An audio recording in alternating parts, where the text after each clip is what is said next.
بہن بھائی کی انوکھی محبت۔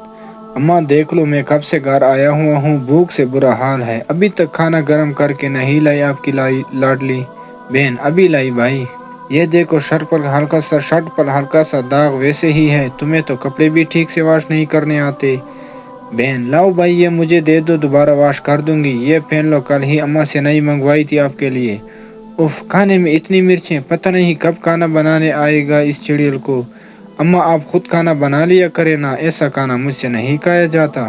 اماں بولی بیٹا یہاں بنانا سیکھ جائے گی تو سسرال میں اچھا بنائے گی، اس لیے اس سے سب بنواتی ہوں، مطلب اس کی شادی تک برداشت کرنا پڑے گا اب۔ اماں مجھے گھورنے لگی۔ پتہ ہی نہیں چلا کب وقت گزرتا گیا اور اس چڑیل کی شادی کا دن آ گیا۔ صبح سے ایسا لگ رہا تھا جیسے کچھ چھیننے والا ہے۔ وہی بہن جس سے بات لڑتا تھا آج جان سے بھی پیاری لگ رہی تھی، آج صرف اسی کی فکر تھی۔ پھر رخصتی کے ٹائم خود بچوں کی طرح روتے دیکھا، یوں لگ رہا تھا جیسے دنیا لٹ گئی ہو۔